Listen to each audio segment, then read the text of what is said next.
Welcome to week 2 of legal and ethical issues in technology. This week we're going to dive into chapter 1 of our text, which addresses ethics in information technology, an overview of ethics. So what is ethics? And why is it important to act according to a code of ethics? Why is business ethics becoming more and more important? And what are organizations doing to improve their business ethics? And as a technology professional, you will be on the front line of both identifying ethical issues and enforcing organizational policies. What approach can you take, and what trends have increased the risk of using information in an unethical manner? This last question, what trends, is something that we'll address quite a bit throughout the term, and many of the articles that you view and research and read over the semester will deal with those trends and how businesses are reacting to that, how government, state and federal government agencies, and even companies that have international operations have to deal with the governmental interests and differences in cultural norms in the countries that they serve. So what is ethics? It's a moral code, and it allows cultures to determine what is right and wrong. The challenge for us in technology is that technology is constantly evolving, and so we are oftentimes faced with situations that our current ethical codes just do not address anymore. Not only that, but technology allows people to interact across wide geographic regions and boundaries, so you get a quicker clash of ethics and morals across cultures, even from across the United States to, of course, around the world. As we touched on, morality and ethics vary by age, culture, ethnic background, religious life experiences, education, and even gender. So virtues, what is acceptable, and vices, what is unacceptable.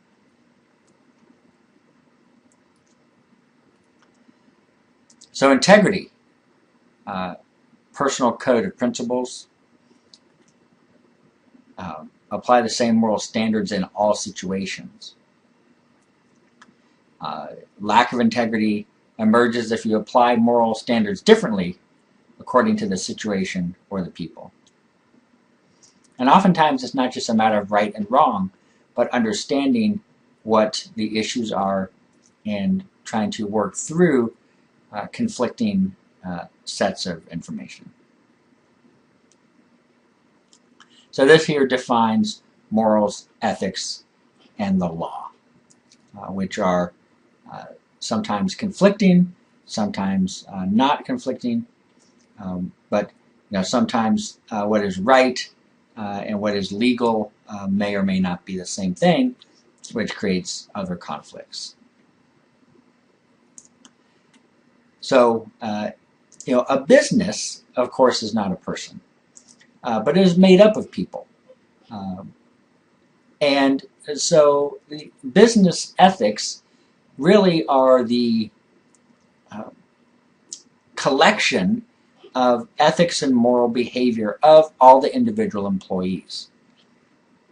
Now, when you're in a business setting, if the majority of people behave and act one way, that will increase the pressure on the individual to behave and act in the same way, which may be in conflict to their normal their normal ethical standing and beliefs. So businesses and entities, corporations do take on their own moral and ethical behaviors, but it is really still just a collection of individuals within that organization.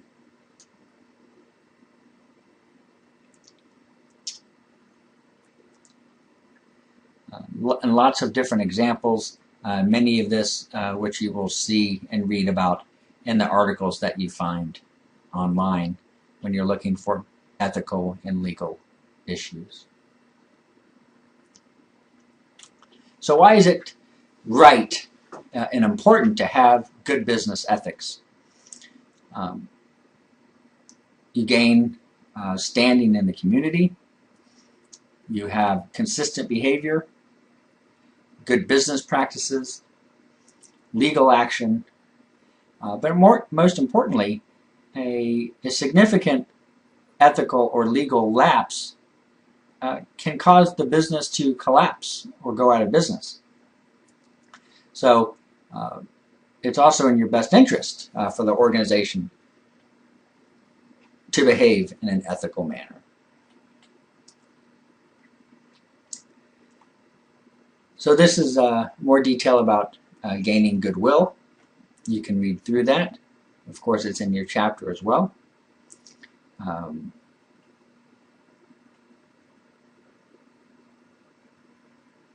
Goodwill, of course, makes it easier for corporations to conduct business in the community.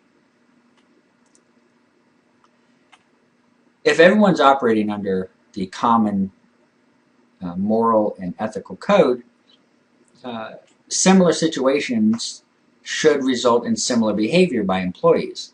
So it's important for all employees to understand the organization's values and using those values to make proper decisions.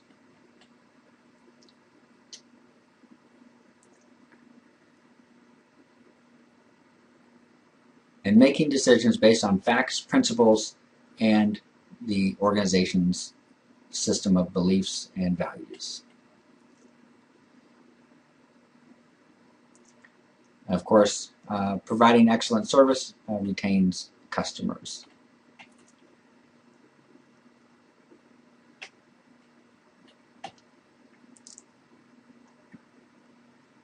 Now, legal issues, employees that act illegally, that behavior is the responsibility of the employer.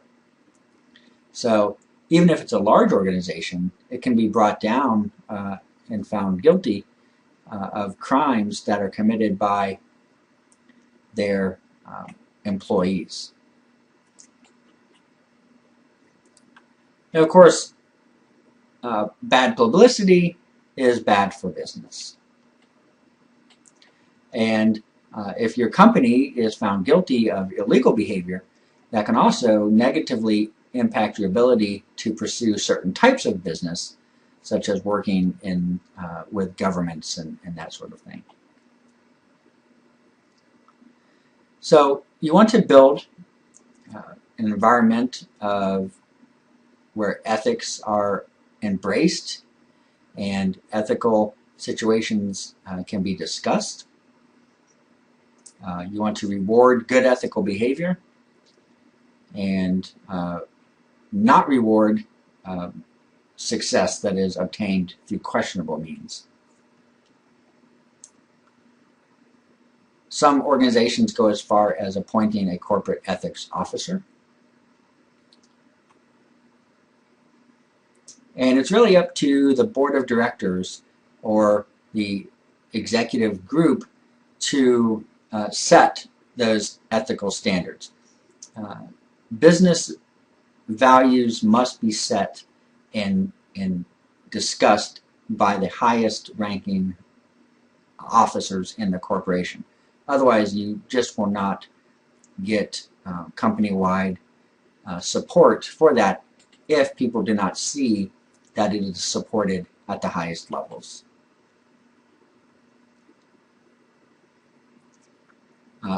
Values are important, and explicitly stating what are the values of our corporation and people can use those values to guide their behavior. And then as a result of irresponsible behavior, you see some examples here of laws that are then passed to try to legislate through the legal process companies acting ethically.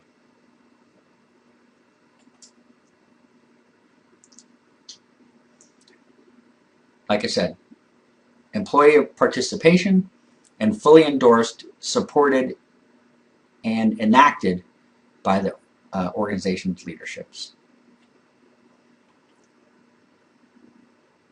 Here's an example of Intel's 5 principles of conduct. Social audits, which are discussed in the book. Ethics training. Now, sometimes these types of trainings are a little more than, like taking an online driving class if you get a speeding ticket. They have to be done with a great deal of attention, so people just don't sit through and check it off as another training that we have to go to and not really paying attention to it. So it helps if they see a senior level leadership in the training and actively participating. This is a great example of leading by doing if you really want to develop ethics training.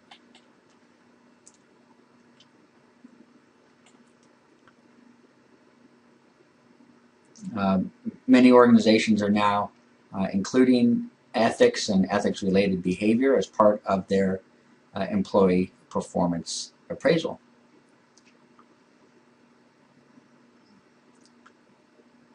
So businesses want to discourage a do whatever it takes mentality because this will lead to employees cutting corners and possibly participating in illegal or unethical behaviors. Here's an example of a checklist. This is a decision-making process.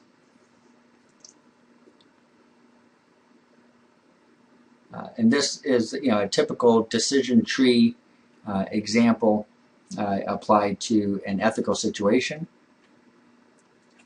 So a basic decision-making practice of weighing pros and cons and alternative solutions. And I would just say that the most important part is identifying the correct question to begin, and not boxing yourself in by asking the wrong question, which then leads to really limiting your choices. So virtues, utilitarian, fairness, and common good are some various approaches. Virtue ethics approach. There's a right answer, and then seeking that correct answer. Utilitarian chooses action as the best overall consequences, finds the greatest good. Cost-benefit analysis. So the way you can think of this is doing the least harm or the most good. Fairness is treat everyone the same.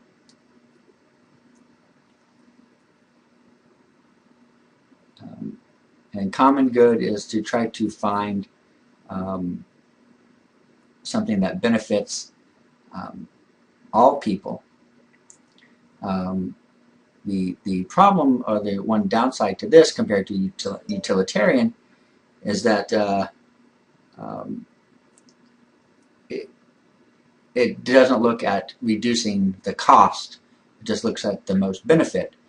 So even something may be the most benefit to the group, but at a greater cost to certain people, whereas the utilitarian approach would look to minimize cost and maximize benefit.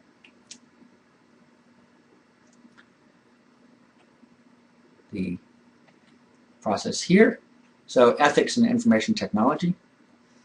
Some of the issues that we will have a lot of talk about is email and internet access monitoring, copyright law violation, unsolicited email, hacking and identity theft, plagiarism, cookies, and spyware.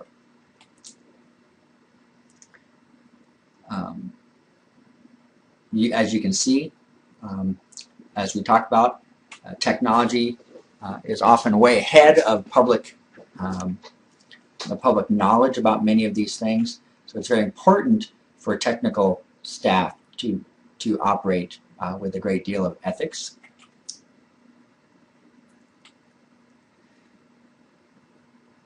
So as we go through this course over the next 15 weeks, we hope that you expose yourself to a large number of ethical issues.